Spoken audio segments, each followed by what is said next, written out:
요즘 잔인한 사건, 사고 소식 끊이지 않고 있습니다. 이번엔 김해 여고생 살인 사건의 잔인한 수법들이 드러나서 큰 충격을 주고 있는데요. 여고생에게 성매매를 강요하고 몸에 끓는 물을 부었을 뿐 아니라 시신을 야산에 유기한 데다 시멘트 반죽을 뿌리기도 했답니다. 정말 전해드리기 힘들 정도로 끔찍한 일이었는데 대체 왜 이런 사건이 계속되는 것일까요? 범죄과학연구소의 표창원 소장 연결합니다. 소장님 안녕하십니까? 네, 안녕하세요. 예, 이번 사건 수법 너무 잔인해서요. 많은 분들이 경악하고 있는 그런 상황인데 밝혀진 행위들 몇 가지만 더 정리해 주신다면요? 가장 중요한 것이 피해 여학생을 완전히 지배한 상태에서 인간이 가할 수 있는 모든 고통, 고문 행위를 했다라고 이해하시면 될 것 같고요. 예. 말씀하신 대로 구체적인 행위 하나하나를 나열하는 것 자체가 무척 괴로운 상태이고요.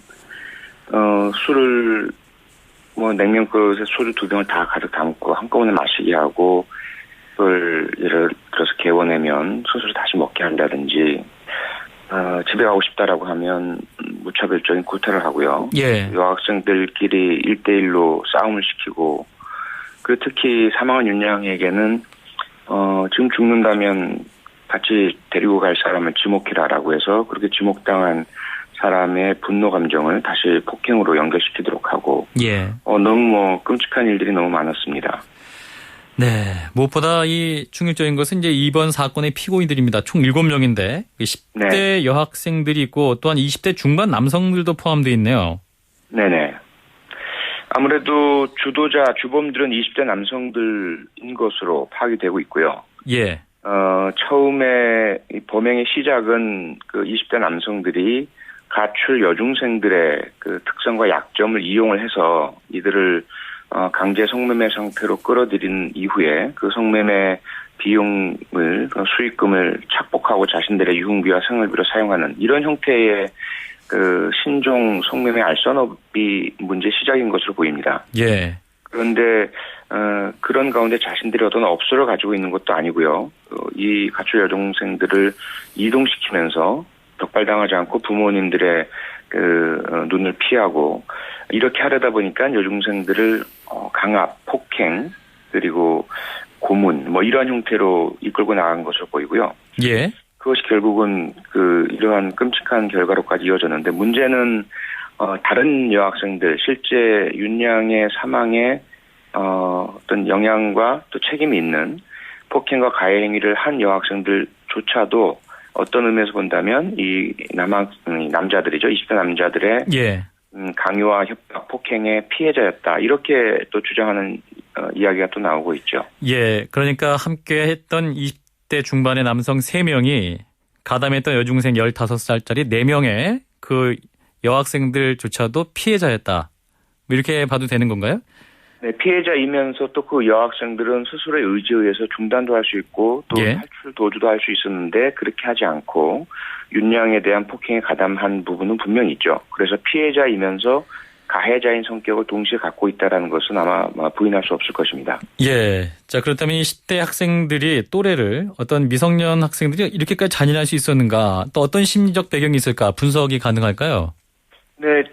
최근에 발생한 그 육군 28사단 윤일병 사건과도 좀 유사한 맥락이죠. 예. 그리고 과거에 2차 대전 그 히틀러 나치 하에서의 가혹한 생체 실험과 고문, 또 일제 제국 군대가 행했던 그런 가혹 행위들 이런 부분과 다 맥락을 같이 합니다. 예. 최근에 또 미군 역시 포로 수용소에서 잔혹한 성고문들을 했었고요. 이건 결국은 인간에게 있는 모두의 공통한 문제인데요.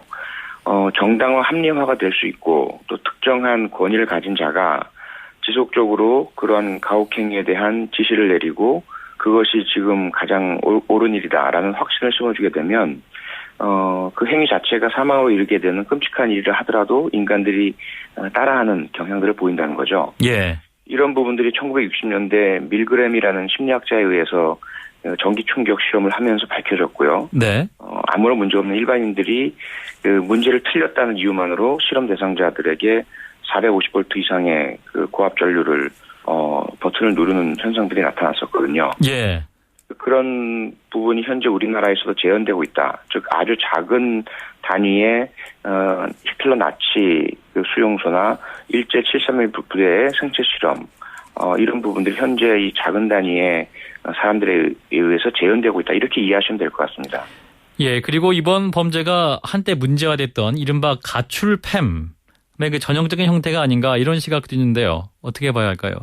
근데 가출팸의 형태이면서 조금은 다르죠. 20대 남성들이 가출팸보다는 아예 성매매 목적으로 여중생들을 1대1의 그 연애 관계인 것처럼 네.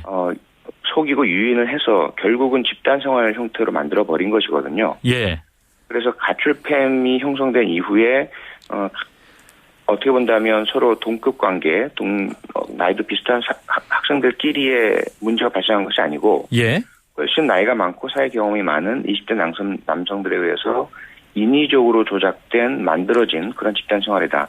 그런 점에서는 가출팸과는 좀 다르다고 볼 수 있습니다.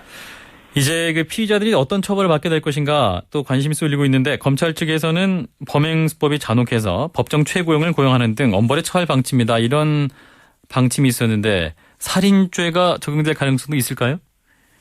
적용해야 된다고 보는데요. 예. 문제는 살인의 고의를 입증할 수 있느냐. 물론 이제 미필적 고의라는 형법적인 이론도 있기 때문에 반드시 살해하겠다라는 의지를 담지 않았다 하더라도 네. 그러한 고문과 고통, 가학행위, 폭행을 한다면 사람이 죽을 수도 있다라는 인식이 있었다면 살인죄 적용이 가능하거든요. 예. 그래서 아마도 검찰이 법정 최고형 적용이라는 말을 한 배경에는 그러한 그 고의에 대한 입증을 적극적으로 하겠다. 그래서 살인죄를 적용하겠다라는 의지로 봐야 될 것 같습니다. 예, 미성년자들이 있는데 10대들의 경우도 살인죄가 적용된다면 어떤 형벌을 받게 됩니까? 살인죄 적용 자체는 성년 미성년 구분은 없는데요. 예. 이제는 우리 소년법에서 미성년자의 경우에 성년에 비해서 그 정상을 참작하고 가급적이면 감형을 할 수 있도록 규정을 하고 있거든요. 네. 그렇다 보니까 아무래도 20대 남성들과 이 10대 그 여학생들 사이의 형량은 상당히 다를 것으로 예상이 됩니다. 예. 자, 이런 미성년자들의 살인죄 적용도 문제가 될 것 같고 이 피의자들이 재판 과정에서 반성한다는 말을 반복했다 이런 보도가 있거든요. 뭐 이렇게 네. 이제 재판 과정에서 밝힐 경우와 아닐 경우에 또 형량이 다르게 적용되는 거나 뭐 이런 게 있을까요? 진정성에 따라 차이가 나죠. 예. 반성을 한다라는 말만으로 자동적으로 감형이 되는 것은 아니고요. 예.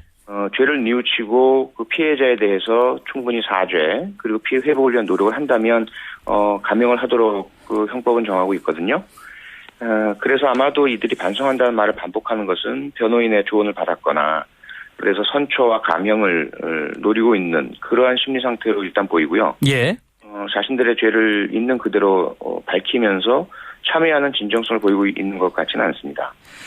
예, 뭐랄까요. 좀 듣기 힘든 그런 뉴스가 계속 나오고 있는데 앞으로 이런 사건들 일어나지 않으려면 가장 필요한 것이 뭐라고 보시나요? 가장 급한 것은 가출 청소년들을 빨리 보호하는 것이죠. 예. 그리고 학교에서 자꾸 청소년들을 밖으로 내몰지 말아야 하고요. 특히 이번에는 여학생이지만 남학생들도 여러 형태의 범죄 피해자 가해자들이 되고 있습니다. 네. 가출 청소년들을 국가 단위, 사회적 단위로 빨리 찾아서 가정이나 적절한 보호자에게로 되돌려주는 노력, 그것이 가장 급선무라고 생각이 됩니다. 네, 여기까지 듣겠습니다. 고맙습니다. 네, 고맙습니다. 범죄과학연구소의 표창원 소장이었습니다.